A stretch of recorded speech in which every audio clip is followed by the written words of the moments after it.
నీకు హాని చేయుటకు నీ మీదికి ఎవడునూ రాడు. ప్రభువునందు ప్రియ సహోదరి సహోదరులారా, యేసుక్రీస్తు నామములో మీ అందరికీ శుభాలు తెలియజేస్తున్నాను. ప్రతిరోజు కూడా దేవుని మాట చేత ఆదరించబడుతూ ధైర్యపరచబడుతున్నారని మీ వ్యక్తిగత అనుభవాలను మాకు తెలియచేయడంలో ఎంతగానో సంతోషిస్తున్నాం. ప్రభు కృప మీకు తోడయుండునుగాక. మీకును మీ కుటుంబానికి హాని చేయుటకు ఎవడు కూడా మీ మీదికి రాడు. ఏ భయములో ఉన్నారో, ఏ బెదిరింపుల్లో ఉన్నారో, ఎలాంటి కలవరముల్లో ఉన్నారో నా దేవుడు సూటిగా చెప్తున్నారు, మీకు హాని చేయటానికి మీ మీదికి ఎవ్వడు రాడు. నిర్భయముగా ధైర్యముగా బ్రతకండి అని ప్రభు వాగ్దానపూర్వకంగా సెలవిస్తున్నారు.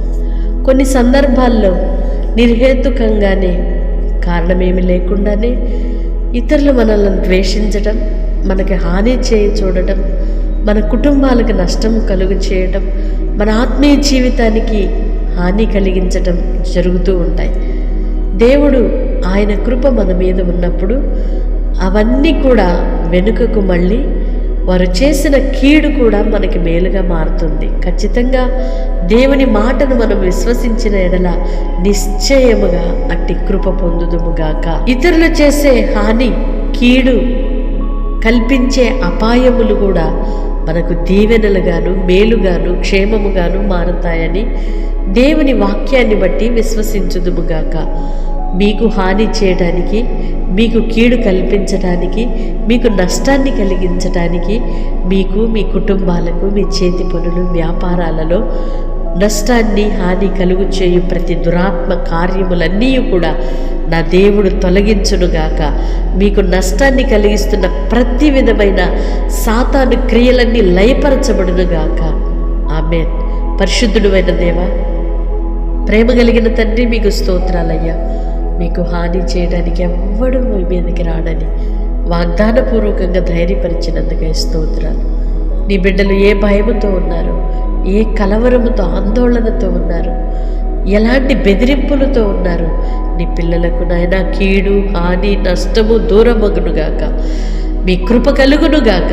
ధైర్యముతో నింపమని వేడుకుంటున్నాం. వ్యాధి కలిగిస్తున్న ప్రతి దురాత్మ కార్యములను లయపరచండి అయ్యా. నీ పిల్లలకు నష్టాన్ని కలిగిస్తున్న ప్రతి సాతాను క్రియలను లయపరచండి నాను.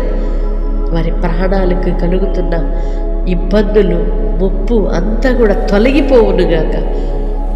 నీ జీవమును జీవపు మూటలో దాచి ఉంచి ఉన్నానని. అవునయ్యా, మా ప్రాణాన్ని మీ కృపలో దాచి ఉన్నానయ్యా. మీ స్తోత్రాలు చెల్లిస్తున్నాం. ఎందరైతే అట్టి భయభీతులతో ఉన్నారో ఇప్పుడే విడుదల కలుగునుగాక. ప్రతి నష్టము కూడా వారికి లాభముగా మార్చబడునుగాక. ప్రతి కీడు మేలుగా మార్చబడునుగాక. శత్రువు కూడా స్నేహితుడుగా మార్చబడునుగాక. అట్టి గొప్ప ఆత్మక్రియను మీరు జరిగించి మీ ఘననామానికి మహిమ పొందుమని యేసయ్య నామములో ప్రార్థిస్తున్నాను తండ్రి. ఆమేన్. దేవుని కృప మీకు తోడయుండునుగాక.